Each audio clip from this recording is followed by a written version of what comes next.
Hello दोस्तों, मां आहियां मंज़ूर मेमण। सिंध में समाजी तब्दीली जे हवाले सां उम्मीद ऐं उत्साह जे उनवान हेठि ही असांजो लेक्चर सीरीज़ हली रही आहे ऐं अॼु उन लेक्चर सीरीज़ जो लेक्चर नंबर 13। पुछनि ॿारहनि लेक्चर्स में असां दुनिया जे तहज़ीबुनि जे बारे में सम्झण जी कोशिशि कईसीं ऐं इहो ॾिठोसीं त धरती जे मथां जेका बि हयात आहे इंसाननि समेत उन्हनि जो बुनियादी मक़सदु ज़िंदगीअ जो कहिड़ो आहे ऐं उहे इन धरती ते कीअं ऑपरेट था कनि ऐं ॿी जीवत सां ऐं इंसाननि जो हिकिड़नि क़ौमुनि जो फ़र्दनि जो ॿियनि फ़र्दनि सां क़ौमुनि जो ॿियनि क़ौमुनि सां जेका सूरत हाल या लॻ लाॻापा हूंदा आहिनि उन्हनि जे विच में कहिड़े क़िस्म जा तालुकात हूंदा आहिनि जेके असां डिस्कस कयासीं डिटेल में, जंहिंमें 4 रिलेशनशिप्स जो असां ज़िक्र कयोसीं त कॉम्पिटिशन, कोऑपरेशन, कोलैबोरेशन ऐं सिम्बियोटिक रिलेशनशिप। इहे तव्हां ज़हन में रखो ऐं हाणे असांजी उहा सॼी पिक्चर क्लियर थी वई ऐं हाणे असांजो जेका डिस्कशन आहे अॼु जी उहा आहे क़ौमुनि जे उरूज ऐं ज़वाल बाबति। ऐं असां इहो ॾिसंदासीं, जाइज़ो वठंदासीं तारीख़ी तौर ते त क़ौमुनि जे उरूज ऐं ज़वाल जा कहिड़ा कारण आहिनि ऐं हिन वक़्तु दुनिया खे कहिड़ा वॾा आलमी मसइला दरपेश आहिनि ऐं सिंध जा जेके आहिनि जी सूरत हाल छा आहे।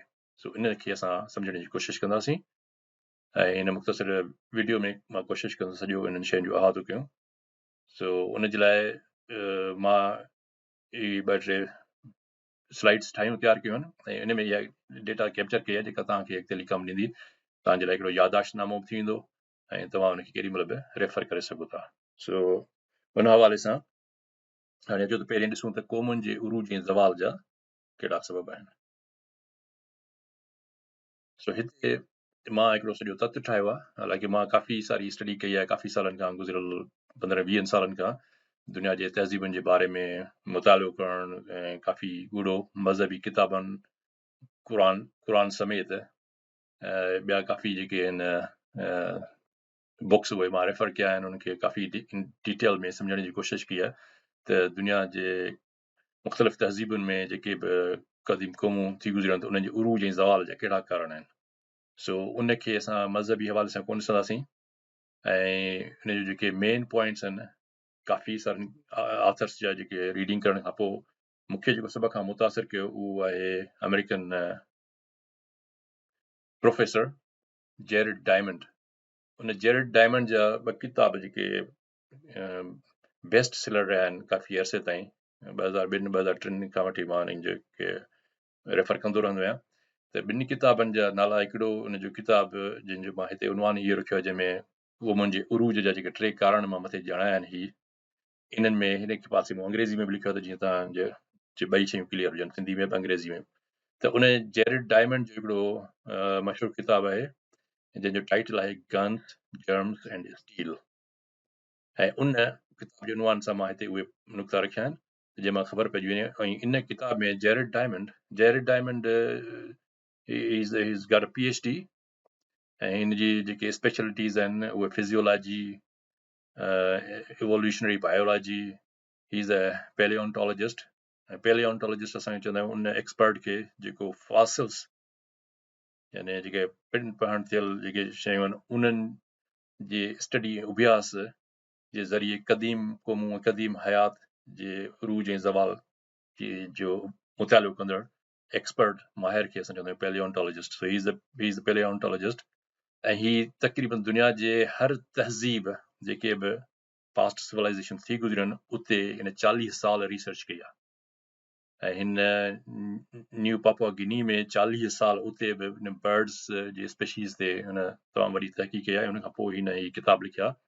पहिरियों किताब इहो जेको हो गन्स, जर्म्स एंड स्टील, उन में जेरिड डायमंड काफ़ी तफ़सील सां इहो लिखियो आहे त दुनिया जे तहज़ीबुनि जे उरूज ताईं पहुचण जा कहिड़ा सबब हुआ ऐं उहे कहिड़ा सबब हुआ त जंहिंमें हिकिड़ियूं क़ौमूं ॿियनि क़ौमुनि खां कीअं अॻिते निकिरी वियूं।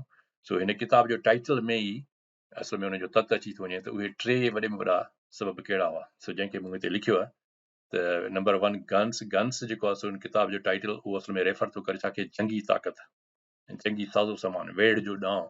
जिन क़ौमुनि खे में जंगी ताक़त हुई ऐं जंगी साज़ो सामान उन्हनि बट हो जेको बि उन दौर में क़दीम ज़माने खां जेकर असां शुरू था कयूं त उन्हनि खे इहो जेकर वेड़ जो ॾांहुं अचे पियो त उन क़ौम ॿियनि क़ौमुनि खे मात ॾेई ऐं उहे क़ौमूं अॻिते निकिरी वियूं ऐं इन वेड़ जे ॾांहुं जे ते मूंखे यादि थो अचे त चाइनीज़ मुफ़क्किर जंहिंजो हिकिड़ो किताबु मशहूरु किताबु आहे दी आर्ट ऑफ वार, इहो सेंज़ू हुनजो नालो। सो सेंज़ू जो अॼु खां 2-3 हज़ार साल पहिरें इहो किताबु लिखियलु आहे दी आर्ट ऑफ वार, यानी जंगी फन, जंग जो फन या वेड़ जो फन, वेड़ जो ॾांहुं। इहो इंतिहाई ज़बरदस्त किताबु आहे, तक़रीबन 25 सुफ़नि जो आहे ऐं इहो पढ़ण वटि आहे। मूंखे यादि थो अचे त रसूल बख्श पली जो साहिबु हमेशह हुनजो रेफरेंस ॾींदो हो त इहो तव्हां पढ़ो। त इन में जेको हुन इहे ॿुधायो ऐं अॼु जे बि जेके तव्हां ॾिसंदो तरक़ी याफ़्ता मुल्कनि जे अंदरि जेके फ़ौजी कॉलेजिस आहिनि उन्हनि में बि इहो किताबु रेफर कयो वेंदो आहे सेंज़ू जो दी आर्ट ऑफ वार। सो असां तव्हां जेकॾहिं केरु इंट्रस्टेड आहे त तव्हां पढ़ी सघो था हुन में डिटेल में त जंहिं क़ौमुनि में इहो हो उहे क़ौमूं ॿियनि क़ौमुनि खे मात ॾेई वियूं ऐं ॿियो सबबु उन्हनि क़ौमुनि जे राइज़ थियण जो इहो त किन क़ौमुनि खे बीमारियूं ऐं वबाउनि में तबाह थी वियूं त ॿियूं क़ौमूं उन्हनि जे मथां हावी थी वियूं ऐं उहे अॻिते निकिरी वियूं। ऐं टियों जेको कारण आहे, मुख्य कारण, उहो इहो आहे स्टील।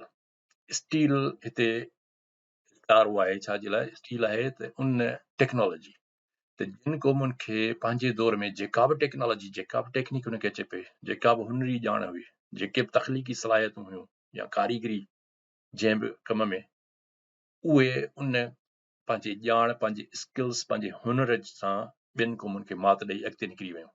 सो इहो सॼी दुनिया जे तहज़ीबुनि जे उरूज जा 3 वॾे में वॾा रीज़न्स इहे आहिनि त तव्हां में जंगी ताक़त, जंगी साज़ो सामान ऐं वेड़ जो ॾांहुं ऐं ॿियो त तव्हां बीमारियुनि खे जेकर तव्हां कंट्रोल करे था वञो, जीअं हींअर कोविड थियो त दुनिया जा वॾे में वॾा साइंसदान आहिनि, इन्हनि ई इलाज दरियाफ़्त कया, इन्हनि ई बीमारियुनि खे मात ॾिनी। पर हिकिड़ी क़ौम जंहिं वटि अहिड़ा वॾे पाए जा डॉक्टर न हुजनि ऐं उन वटि अहिड़ी तहक़ीक़ न हुजे मेडिकल साइंस जी, त उहे त तबाह थी बर्बाद थी वेंदियूं। ऐं एडम सां तख़लीक़ी सलाहियतूं त हिन वक़्तु बि दुनिया में जेका टेक्नोलॉजी जिन मुल्कनि वटि आहे उहे ई बाक़ी दुनिया ते रूल था कनि।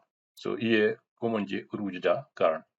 पर साॻिए वक़्तु वरी क़ौमुनि जे ज़वाल जा कारण जेके आहिनि सो उन जा काफ़ी कारण आहिनि, पर वॾे में वॾा 5 कारण इहे आहिनि। त नंबर पहिरियों आहे माहौलियात खे हथरादू तबाही करणु, यानी एनवायरमेंटल डैमेज जंहिंखे असां चवंदा आहियूं। ऐं हथरादू कीअं? त तव्हां जंगल ॿेला कटे छॾणु, डिफॉरेस्टेशन करे छॾणु ऐं इन में वरी काफ़ी ॿिया बि अची था वञनि। त क़दीम तहज़ीबुनि खे असां ॾिसंदासीं त इन में मज़हब जी चटाभेटी बि अची थी वञे। त मज़हबी चटाभेटी जे करे अहिड़ियूं क़ौमूं तबाह थी वियूं जो उन्हनि जंहिंजो मिसाल आहे असां वटि ईस्टर आइलैंड, हीअ आहे लैटिन अमेरिकन हिकिड़ो आहे आइलैंड, ॿेट आहे जेको चिली खां आहे वेस्ट जी तरफ़। उतां जी तबाही हुते तव्हां ॾिठा हूंदव, वॾा वॾा हुननि स्टैच्यूस ठाहिया जेके पथर जा हुनजे मथां वॾियूं डिस्क ठहियल आहिनि। त इहे क़ौमूं ईअं तबाह थियूं जो हिकिड़ी क़ौम पंहिंजो हिकिड़ो वॾो ख़ुदा देवता ठाहियो पथर जो, ॿियो ठाहियो, त उन्हनि खे सॼा पंहिंजा वसीला हुननि उन चटाभेटी में लॻाए छॾिया, जंहिंमें हुननि पंहिंजे माहौलियात खे तबाह कयो, ॿेला कटे छॾियनि। ऐं ॿियो त माहौलियात जी तबाही ईअं बि थींदी आहे त ओवर हंटिंग करण सां, वधीक शिकार करणु, ऐं इहो जेको तव्हांजे खाधे खुराक जा ज़रिया आहिनि उन्हनि खे एतिरो टाइम न ॾियणु त उहे वरी डेवलप थियनि। त इन सां तव्हांजे खाधे खुराक जा ज़रिया ख़तमु थींदा त अल्टीमेटली उहा क़ौम तबाह थी वेंदी आहे। सो इन सां इहो हथरादू तबाही। ॿियो माहौलियाती तब्दीलियूं जेके आहिनि सो उन सां पैदा थींदियूं। हथरादू तबाही सां ऑटोमेटिकली माहौलियाती तब्दीलियूं अचणु शुरू थींदियूं ऐं जॾहिं तव्हां जंगल ॿेला कटे छॾिया त गर्मी वधंदी ऐं ॿिया मौसमी तब्दीलियूं अची वेंदियूं जंहिंसां उहो मुल्क या उहा क़ौम तबाह थी सघे थी।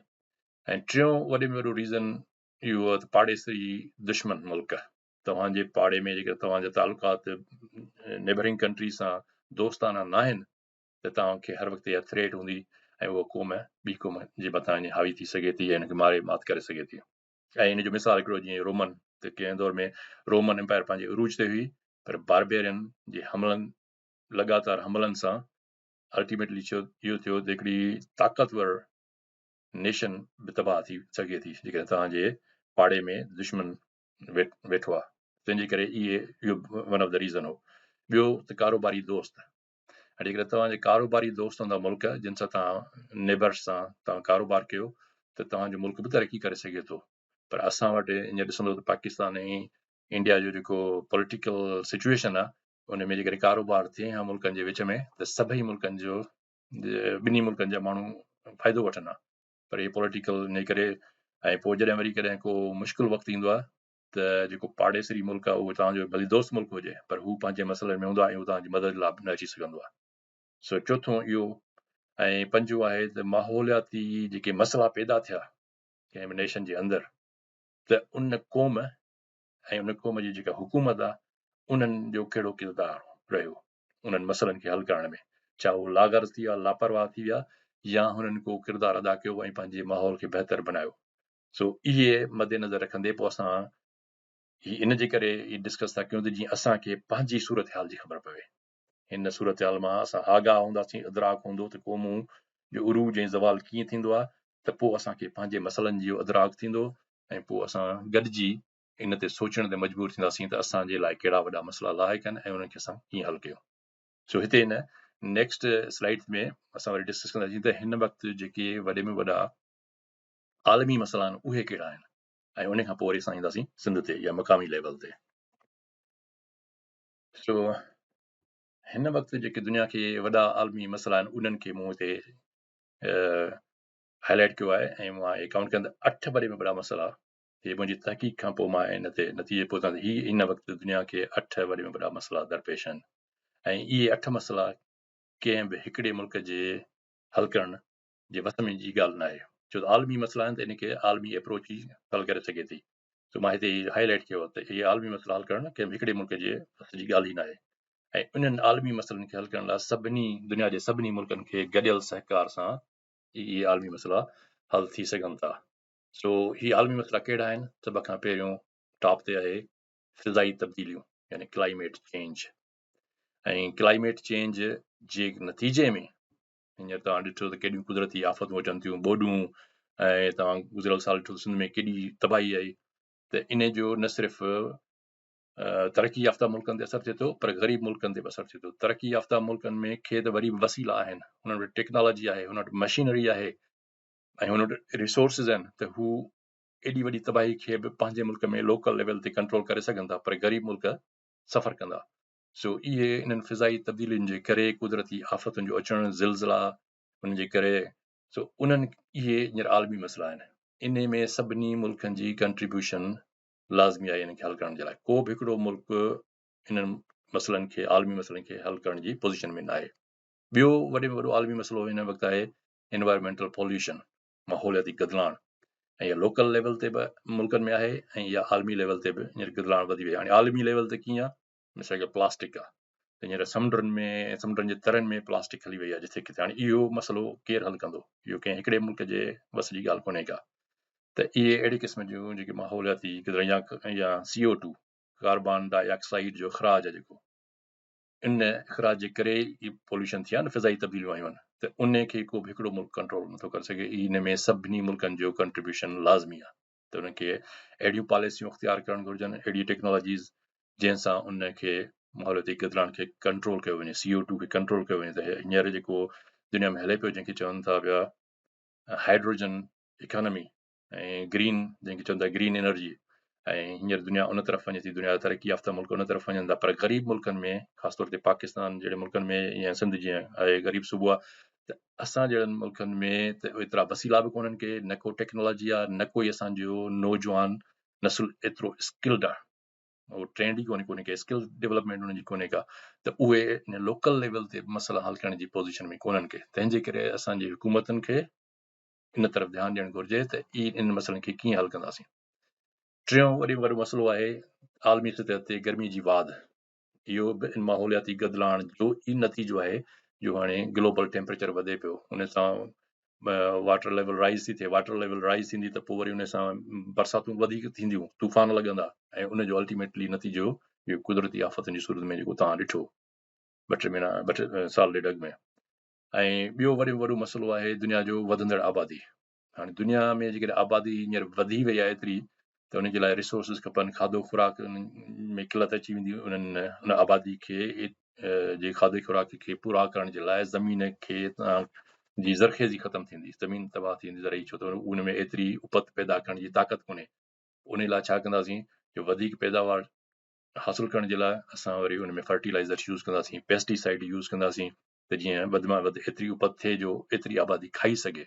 हाणे इहो आलमी लेवल ते बि आहे, लोकल लेवल ते बि आहे, पर उन जो पोइ नतीजो छा थो निकिरे, उन सां ज़रई ज़मीन ई तबाह थिए थी, उन जी ज़रख़ेज़ी ख़तम थी वञे ऐं पैदावार जे मथां, उपज जे मथां, फ़सुलु पोखण सां उनखे बग़ैर साई ॾियण जे ज़मीन तबाह, पोइ उन में फर्टिलाइज़र यूज़ करण सां, पेस्टिसाइड यूज़ करण सां, इंसेक्टिसाइड यूज़ करण सां रहंदो ज़मीन जी जेका ज़रख़ेज़ी आहे उहा ख़तम थी वञे, यानी ज़मीन जी फर्टिलिटी ख़तम थी वञे, ज़मीन में जेको आहे सिम ऐं कलर अची थो वञे, जंहिंखे असां चवंदा आहियूं सॉइल इरोजन।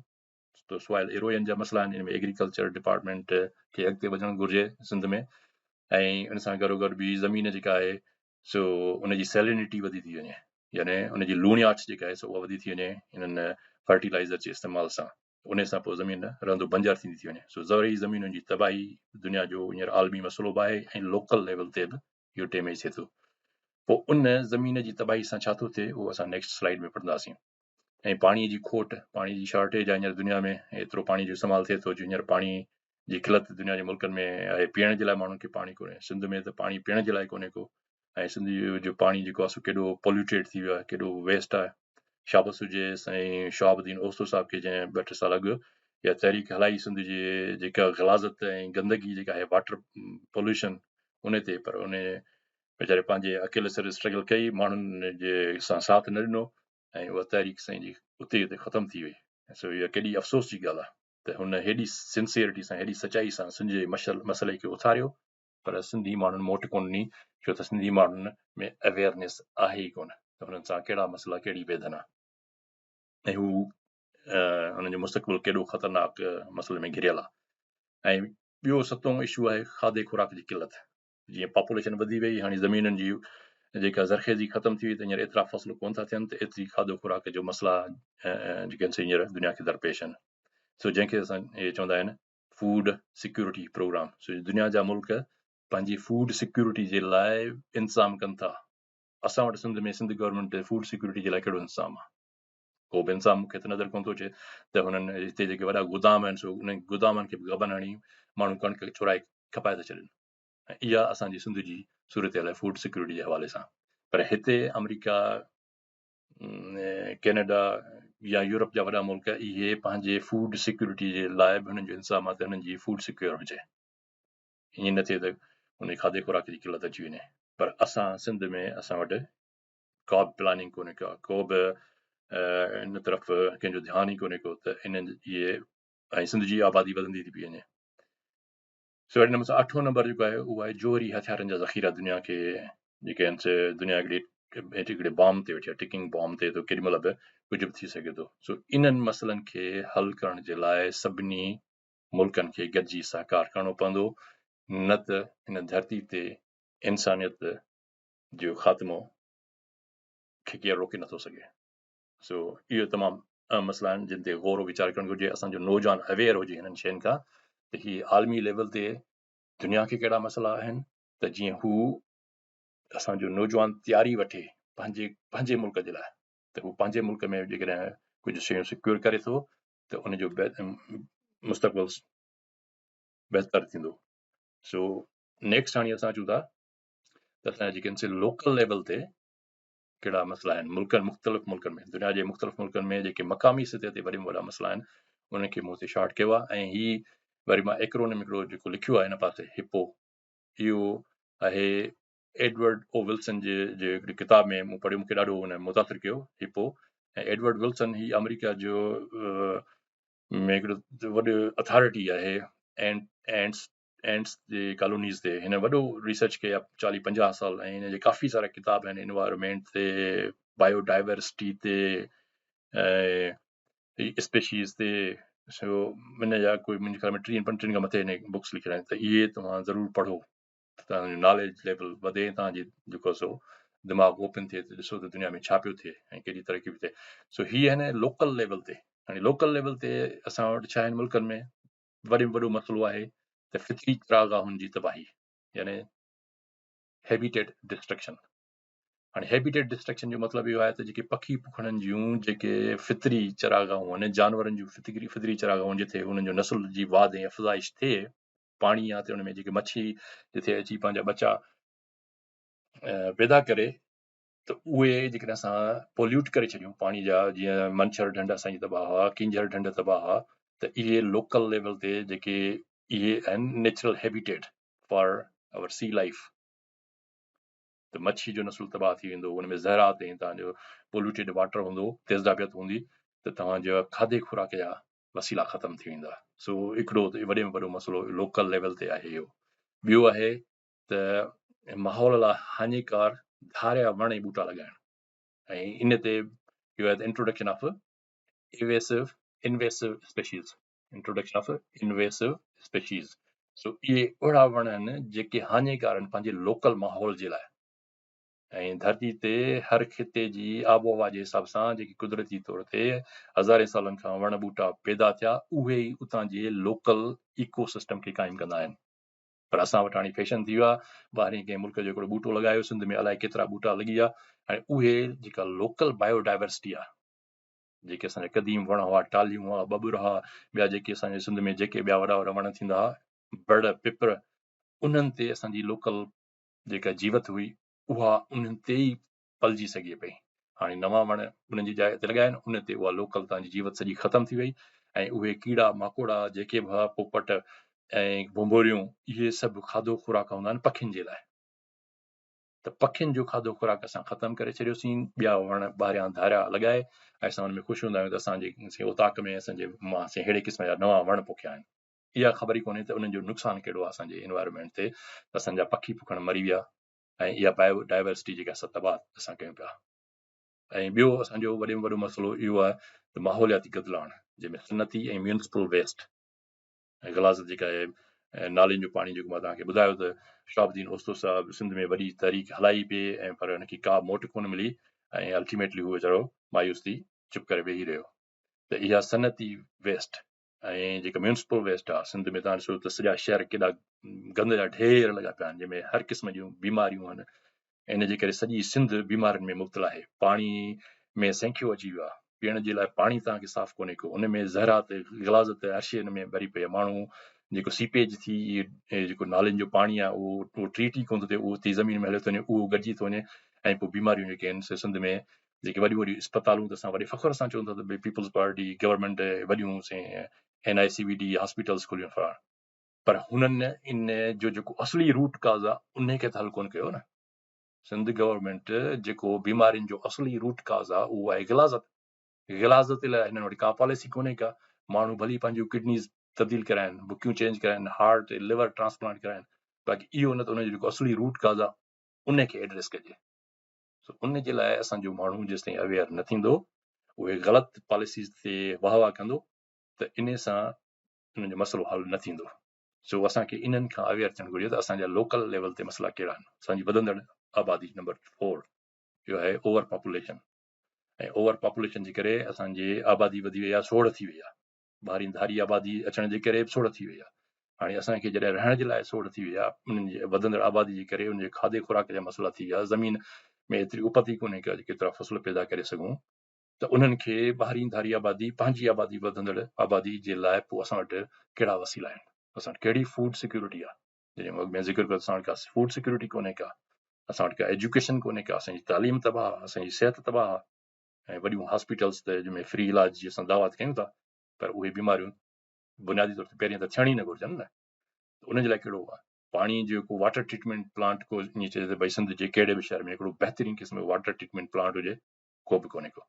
वेस्ट मैनेजमेंट जो को प्लांट हुजे, वेस्ट मैनेजमेंट जो बि सिंध जे कहिड़े बि शहर में को बि कारगर क़िस्म जो वेस्ट मैनेजमेंट सिस्टम कोन्हे को। ऐं अहिड़े सां जो आहे ओवर हार्वेस्टिंग, यानी फसलुनि जे मथां पोख जे मथां पोख, ऐं माण्हू चवंदा बसि ठीकु आहे असांखे जेको आहे सो ग़रीब वेचारो हारी त चवंदो मां 2 फसलूं 3 पोखियां, पर उन जे मथां फुआरा फर्टिलाइज़र हणी पंहिंजी ज़मीन रहंदो तबाह कंदो। ॾिसो हुनजी ज़मीन तबाह थी वई, ज़मीन एरोड थी वई, सिम में कलर थी वियो, ऐं माना सॉइल इरोजन थी वई, सॉइल में सैलिनिटी वधी वई। जॾहिं लूणियाट ऐं पाणियाट इहे जेको इरोजन थी वेंदी, सिम ऐं कलर अची वेंदो, त तव्हांजी ज़मीनूं तबाह थी वेंदियूं। त हींअर सिंध जी सूरत हाल आहे, ऐं असां वटि जेको तहरीक हले थी उहा ॻोल्हे थी पाणीअ जी, त बाबा सिंध खे पाणी खुटी वियो, सिंध खे पाणी जी खोट आहे। पर असांजे माण्हुनि खे इहा ख़बर ई कोन्हे त इन पाणीअ खां वॾा मसइला त ही आहिनि। 5 वॾे में वॾा मसइला सिंध खे त ही दरपेश आहिनि। जॾहिं ही मसइला तव्हांजा हल न थींदा, तव्हांजी ज़मीन ई सॼी बर्बाद थींदी, पोइ तव्हां वटि खणी केतिरो बि पाणी हुजे, उहो पाणी तव्हांजी ज़मीन खे त वरी वापसि न कंदो। इन खे चइबो त इरिवर्सिबल डैमेज। हाणे इरिवर्सिबल डैमेज यानी ज़मीन जॾहिं उन लेवल ते तबाह ख़तमु थी वञे, तव्हांजी सॼी कलराठी ऐं सीमेंट कलर में ख़तमु थी वञे, इरोजन थी वञे, त उनखे तव्हां कहिड़ो पाणी विझो, तव्हांजी उहा ज़मीन त वरी मिठी त कोन थींदी। सो असांखे हिननि शयुनि तरफ़ ध्यानु ॾियणु घुरिजे। ऐं मूंखे हैरत थींदी आहे त असांजा जेके सो कॉल्ड अदीब ऐं जेके सिविल सोसाइटी जा सरकरदा आहिनि अॻुवान, उन्हनि खे हिन ॻाल्हियुनि तरफ़ ध्यानु छो था ॾियनि, हिननि ते पब्लिक डिबेट छो था कराइनि, हिननि ते अवाम में जेको शौरी सुजागी छो था पैदा कनि। उन्हनि खे घुरिजे त हिननि शयुनि ते मसइलनि ते बि पब्लिक डिस्कोर्स कनि ऐं हिननि ते माण्हुनि खे अवेयर कनि। असांजे एजुकेशन इंस्टीट्यूशन्स में असांजे प्रोफेसर्स खे ही शयूं शागिर्दनि खे ॿुधाइणु घुरिजनि। सिर्फ़ु इहो न त अलजिब्रा ऐं मैथ तव्हां हुनखे सम्झायो ऐं इलेक्ट्रिकल इंजीनियरिंग सिविल इंजीनियरिंग जा सुवाल वठी हुनखे ॿुधायो ऐं नोट्स लिखायो, बसि न। असांजे तइलीमी इदारनि में भले इंजीनियरिंग इदारो हुजे, भले मेडिकल कॉलेज हुजे, उन्हनि जे अंदरि अहिड़े क़िस्म जा सब्जेक्ट ज़रूरु पढ़ाया वञनि त जीअं असांजे नौजवान नस्ल खे हिननि शयुनि खां अवेयर हुजे। हिनखे केरु ॿुधाईंदो नौजवान नस्ल खे त हुननि सां हुनजो आईंदो जेको आहे सो एट स्टेक आहे। सिंध जेको आहे तबाह पई थिए, सिंधी माण्हुनि खे केरु अवेयर कंदो? असां वटि रुॻो वॾा सेशन हलनि था, किताबी मेला हलनि था, पर हिननि मौज़ूअनि ते केरु कोन थो ॻाल्हाए। मां त कंहिंखे कोन ॾिठो आहे त अहिड़नि मौज़ूअनि ते ॻाल्हाए ऐं हिननि खे इश्यूज़ खे हाईलाइट करे ऐं पब्लिक अवेयरनेस पैदा करे त जीअं माण्हू पंहिंजूं हालतूं सुधारनि, पंहिंजे माहौल खे साफ़ सुथरो रखनि ऐं कीअं गॾिजी करे हुकूमत खे बावर कराइनि त हू सिंध जा मसइला हल करण में को पॉलिसी ठाहे, को प्लानिंग करे। ऐं हुन वटि मां नथो सम्झां त सिंध वटि डिज़ास्टर मैनेजमेंट अथॉरिटी त आहे, पर हू कहिड़े बि डिज़ास्टर खे कहिड़ो हुननि महिल ताईं हल कयो आहे? हुन वटि न को त वसीला आहिनि, न को मशीनरी आहे, न कोई ट्रेंड अमलो आहे। जॾहिं माण्हू ई अमलो ई ट्रेंड न हुजे ऐं तव्हां वटि खोट हुजे स्किल्ड वर्कर्स जी, त उहे तव्हां नेशनल डिज़ास्टर मैनेजमेंट जे लाइ छा कंदो? तव्हां कुझु करे ई नथा सघो। तव्हां इहो मसइलो सिंध गवर्नमेंट हल करे ई नथी सघे जेसिताईं proper awareness, proper education, proper हुनजा रिसोर्सिस अलोकेट न करे। सो असांजे माण्हुनि खे, सिंधी नौजवान खे ख़ासि तौर ते हिननि मसइलनि तरफ़ ध्यानु ॾियणु घुरिजे। ऐं जॾहिं उहे हिन में अवेयर हूंदा, सॼो ॾींहुं शहर व शायरी खे ख़तमु कयो। ठीकु आहे, शहर व शायरी तव्हां कयो भली, ऐं तव्हां मच कचरियूं कयो, उन में तव्हां भली जेको पंहिंजो इहो ज़रूरी आहे ज़िंदगी जे लाइ त तव्हांखे कुझु हैप्पी लाइफ तव्हां गुज़ारियो, हैप्पी टाइम तव्हां, छो तव्हां इलाही मसइलनि में घिरियल आहियो। पर असुल मेन मसइला हीअ आहिनि, हिन तरफ़ बि संजीदगीअ सां थोरो ध्यानु ॾियो। सो उमेद त मुंहिंजे हिन लेक्चर में तव्हांजे लाइ काफ़ी शयूं क्लियर थी हूंदियूं। मां तव्हांखे डिॼाइणु कोन थो चाहियां, पर हिननि मसइलनि तरफ़ तव्हांजो ध्यानु छिकाइणु थो चाहियां त सुभाणे तव्हांजो मुस्तक़बिल आहे, सिंध तव्हांजी आहे। सिंध जा सुभाणे असांजो जेको नौजवान तबिको आहे उहो ई सिंध जो वाली वारिस हूंदो। त उन वाली वारिस खे हींअर ई हिननि शयुनि खां आगाही हुअणु घुरिजे त हू हाणे खां ई तयारी वठनि सभई गॾिजी नौजवान। सो मुंहिंजी रिक्वेस्ट सभिनी सिंधी भाउरनि खे, दोस्तनि खे आहे, यंगस्टर्स खे आहे त महिरबानी करे पब्लिक डिस्कोर्स में अहिड़ी क़िस्म जूं शयूं हिननि मसइलनि ते तव्हां डिस्कस कयो। तव्हां छॾियो हाणे शहरो शायरी, फज़ूल शहरो शायरी खे। ही सीरियस मसइला अथव। तव्हां फ़लसफ़नि में ऐं हिननि में फाथा पिया आहियो, हुन मां निकिरो ऐं हिन पंहिंजे मुस्तक़बिल जे लाइ कयो। ऐं हिन खां जॾहिं तव्हां आगाह हूंदो त पोइ तव्हांजो ज़हन क्लियर हूंदो त अॻिते छा करिणो आहे। सो उमेद त ही काफ़ी सारियूं शयूं तव्हांजे लाइ क्लियर थी हूंदियूं। ऐं हींअर पाण हिन लेक्चर खे ख़तमु था कयूं। हीअ अधु कलाक खनि जो लेक्चर थी वियो आहे ऐं मां पोइ तव्हांखे वरी ॿिए लेक्चर्स में ॿुधाईंदुसि त मज़हबनि खे जॾहिं मां तहक़ीक़ कई आहे गुज़िरियल 20 सालनि खां वठी, त मां उन्हनि मां कहिड़ियूं शयूं सिखियूं आहिनि ऐं उहे कहिड़ा फ़लसफ़ा आहिनि, उहे मां तव्हांखे पोइ वरी ईंदड़ लेक्चर्स में उन्हनि खां तव्हांखे आगाह कंदुसि।